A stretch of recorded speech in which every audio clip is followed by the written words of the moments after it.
Welcome back to Tribe Talks with Archer Point Retail.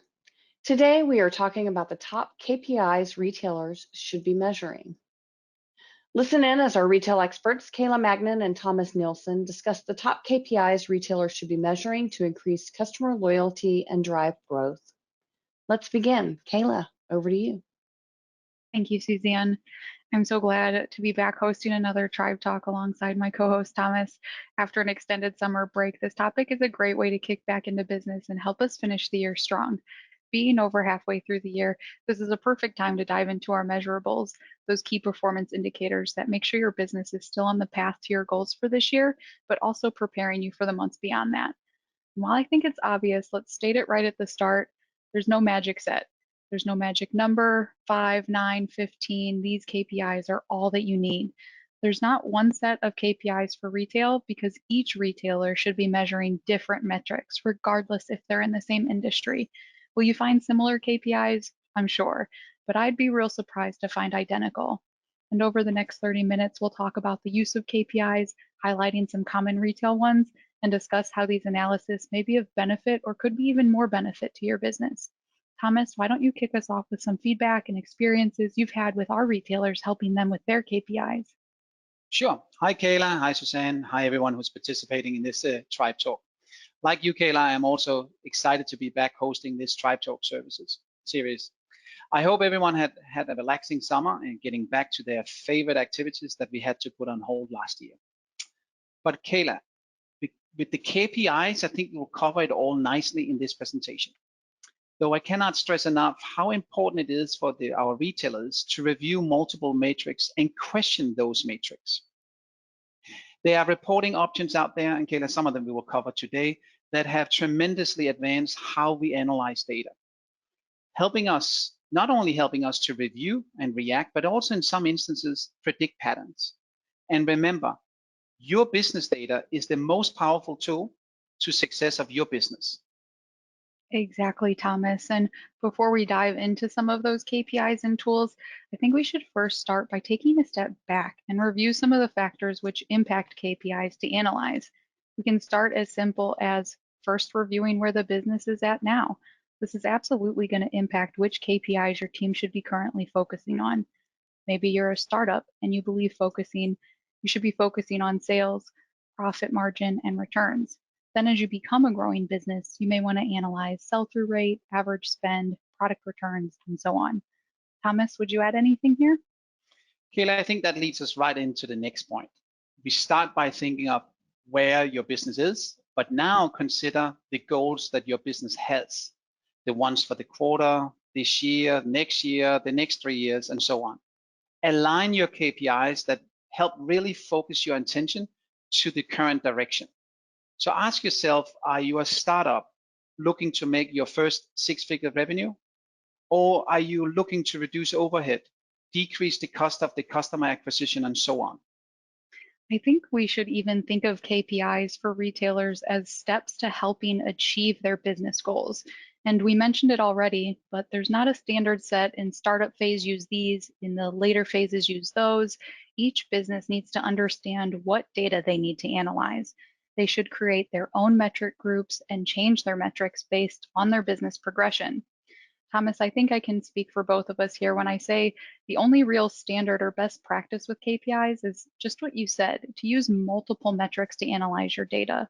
Because although it's just one thing we're reporting on, that data comes from or even impacts multiple areas in your business. So keep in mind that related data or other metrics that will help expose unusual patterns or any anomalies. Exactly, Kayla. And let me also remind us that there are many ways to structure data for these reports. And since we recommend all businesses review KPIs regularly, that is a lot of various metrics to keep track of. And some metrics may be analyzed in many areas. So start by selecting a handful to measure and then rotate the KPIs based on your goals or certain time periods. It could be monthly, quarterly, or annually. When you define specific goals and review the KPIs regularly, you can see if actions are needed, or you can dive right into the data and find the unusual occurrence. And with the right tool, it's easy to generate the data and visualize the report. Now, Kayla, I think I speak for everyone here when I say we all know that the retail landscape is not the same as it was when it started, or even from 10 years ago, last year, or even in some instances, not what it was 6 months ago. So naturally, our KPIs should change with these changes. And that reminds me that there are some cases that it's beneficial to create a KPI that's used only once or just for a certain period. Maybe you need to measure how effective was an ad campaign, or do you have the right product mix? Maybe drill deeper and do you have the right product mix at the right place at the right time? Just by asking these simple questions, retailers can also build vital metrics that may end up being incorporated into the business standard KPI review, but could also just be an annual KPI to compare performance year over year, like with the ad campaign or any other activity that happens just once a year.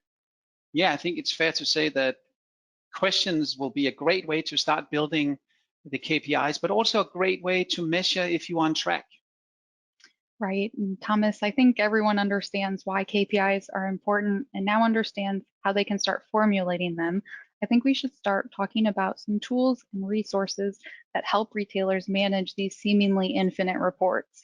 I agree, Caleb. And there's just as many options to choose from here.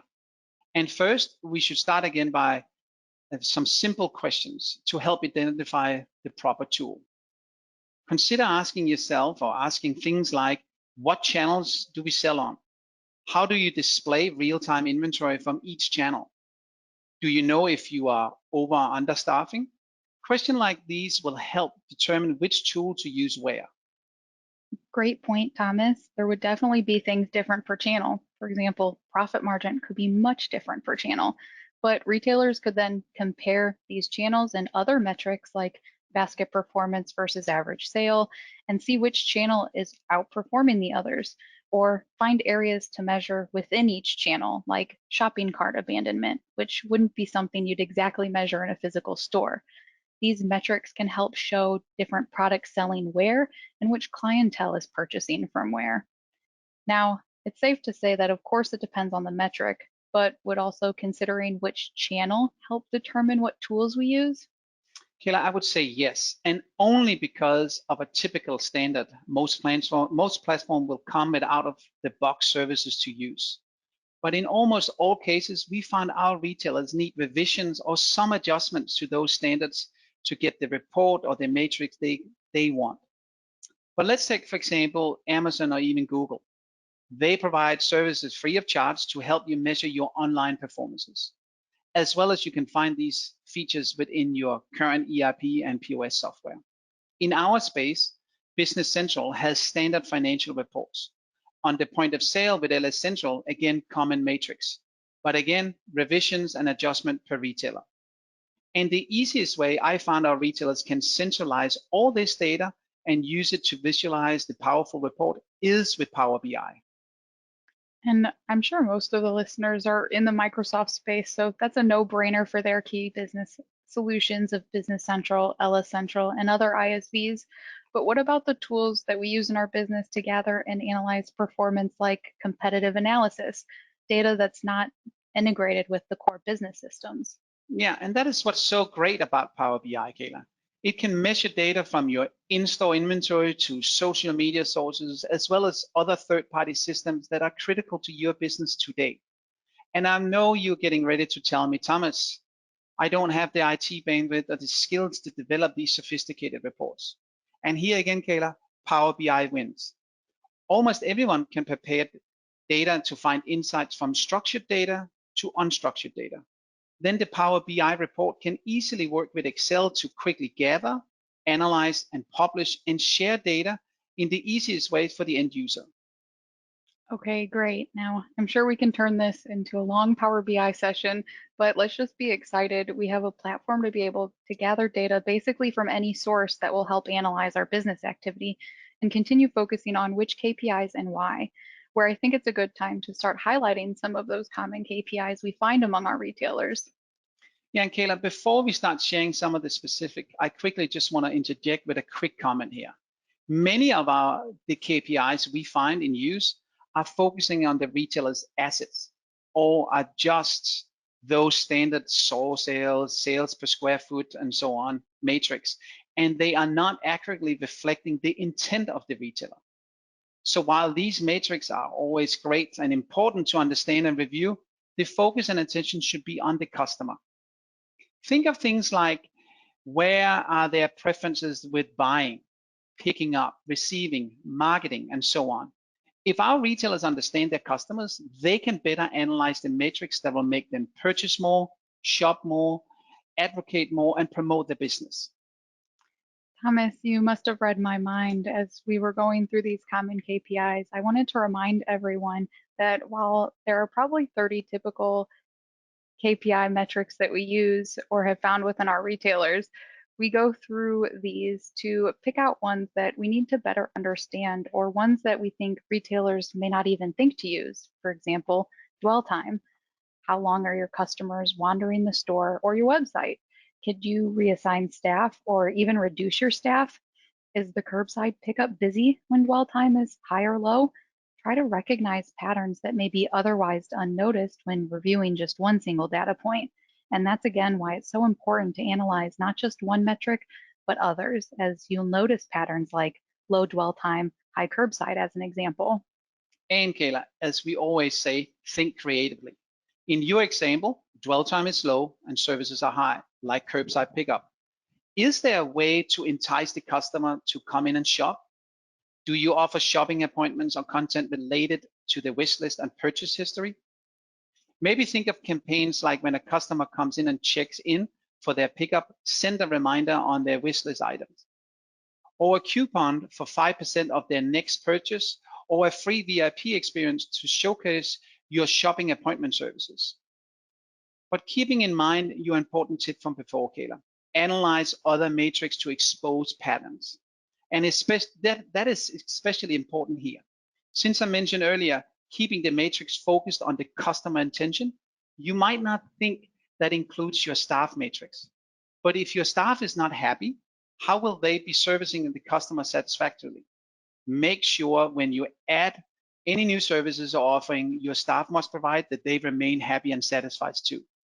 Exactly, Thomas. And this can be as simple as a star rating at the end of the shift that's prompted before clock out. It could be a voluntary survey the staff can initiate at any time that they want to provide feedback. And just keeping creativity in mind, think about how you can leverage the technology your business uses or could easily add, like with Power BI. If retailers are using this platform, we mentioned it easily works with pretty much any data, but what if we had it integrated with the entire Power platform? And then when certain metrics are hit, a trigger sends an alert to a manager who can give praise when goals are hit or reduce stresses when staff need it most. Kayla, I like that idea. Staff turnover is also high on the list of common retail challenges and definitely impacts the business attention to the customer for sure. Many retailers measure employee performance, but that is not necessarily a reflection of their mood or happiness within their job. But as we said, in many cases, it's all about the right tool to help the retailers make the most informed and efficient decision. So make sure you're analyzing the right matrix in the right area. You could be missing vital matrix by using generic or simple KPIs. For example, like the conversion rate, which could be in store or online. Basically, we want to know or measure how many visitors makes a purchase. But that one piece of data is not taking into account the impacts of out of stock, number of steps, touch points in the sales cycle, and so on. That's a perfect example of how small actions can impact multiple areas. And unless you're reviewing those areas all at once, you may not notice, like your example of out of stock impacting conversion rates. Then you can adjust the activity based on the know. When you're out of stock in this, you know your conversion rates are low. But if you're just reviewing conversion rates, notice they're beginning to dip, you may take measures that aren't even going to help bring your conversion rate back up. Right, and again, with the right tool, you can easily visualize these reports and connect the dots together to take effective actions. Kayla, I'm not sure if we have mentioned Power BI enough as a tool to assist with interactive visuals and powerful reporting capabilities. And seriously, Power BI can be a tremendous help with reviewing data and analyzing your KPIs. The entire Power Platform, I think, is key to providing retailers simplified data analysis while increasing the cross-application collaboration. When you can have real-time access to analyze your business data, you can make timely, effective decisions. And when you can make timely, effective decisions as a retailer, you pretty much can react to whatever busy season, trend, natural disaster, or even global-wide pandemic that may happen throughout the year. And of course, all while still being able to grow and expand your business and revenue. Precisely, Kayla. And your KPI should not be used to outline where you are lacking or where you're excelling. We said in the beginning, your KPI should lead you to a specific goal. These specific goals will actually help you to continually review the matrix and make changes if needed. So for example, are you trying to increase customer satisfaction by 5%, reduce the overhead by 15%, or maybe increase the profit margin by X dollar? That way you can review the data, you can easily see if you're on track or if you need some adjustments. And when you hit the goal, maybe it's time to consider continue achieving these higher goals in this KPI, or maybe it's time to rework that matrix. And remember to consider how one KPI impacts another. So did you increase customer satisfaction but decrease staff satisfaction? Did you reduce overhead but increase carbon footprint? Thomas, you said it at the beginning, question the metrics, and I couldn't agree more. Retailers shouldn't be afraid to start new metrics, reports, or even KPI procedures. Things may be going well, but what if they could be going even better? I observe a lot of retail mindset of if it's not broken, why fix it? And I think that's so wrong, especially with reporting, since you can go the exact opposite way and say, well, if it's not great, then why stop? Well, there's always a way to play devil's advocate, but I think this is a good time to reflect with our retailers. Take a moment today to think about your data tracking. How do you do it? How do you determine the KPIs? How do you track? How do you take actions? How often do you review them? Think about the whole process and think about how those KPIs help you doing the business during the pandemic. Should you have added in other KPIs? Should you have added other staff to review? Should you have excluded certain KPIs or maybe just for a certain period? Learn from those experiences and questions, and at any time, incorporate some of the activities we discussed today. Exactly, Thomas. I think this is a topic retailers can revisit throughout their business years. There's always a time to ask, where are we? Where do we want to be? And how do our KPIs help get us there? Traditional metrics were not aligned for the evolution of our future. They lack the accuracy of the big picture now. So allow your retail metrics to help answer your critical business questions and give you the steps towards achieving your goals. If we recap our session today, we can see in 4 simple steps that these help you refine your KPIs and keep your business scaling. Just start by asking, where are we now? What's the current state of the business? Are things mission critical? Have they leveled out from the pandemic? Do you even know where your business is at? So maybe you need to ask, where do you want to go? The pandemic has mixed up your priorities a bit, but are you on track to increase customer satisfaction still? Have you decreased expenses with the work from home shift? Thomas, maybe you should highlight the last 2. Right, Kayla, but I actually thought you did a good job of recapping, and I actually did an even better job just listening. But I guess it's only fair. So let's say I'm a retailer and I have analyzed my current state and made some specific and realistic goals. But how do we get there? Let's take the increase in customer satisfaction example you just mentioned. You want to increase the customer satisfaction by 5%. Some areas that we would definitely recommend you considering would be reviewing things like product returns, average spend, staff happiness, and customer conversion. And if I could just quickly interject, I want to remind everyone there's always deeper drilling on these KPIs we could be doing. We're still on a very high level here. Just take the customer service example. Are you in business to business or strictly business to consumer? If you're in business to consumer, there may be customer loyalty programs. Then a retailer could dive into see KPIs per loyalty level, exposing which customer tier buys more, shops during what time, and then really extract some effective actions. Exactly, Kayla. KPIs can help retailers really dive into the data and answer the questions that's constantly on repeat, like how many sales, what's our revenue, how does the inventory look across all our channels, and so on. But please remember to ask, are these assets focused or customer focused? Thomas, I think this is a great way we can end our talk today. And as retail listeners think about their KPIs and help navigate the year, remember Archer Point's always here to help provide the tools and resources that can easily create, manage, and monitor your data. So let's send it back over to Suzanne. Thank you for your insights, Kayla and Thomas, and thank you, audience, for joining us today. Thanks for watching this Archer Point video. If you found it helpful, make sure to check out our website and blog at www.archerpoint.com. Additionally, if you have any questions regarding our products, services, or information in this video, feel free to email us at info@archerpoint.com. Thanks.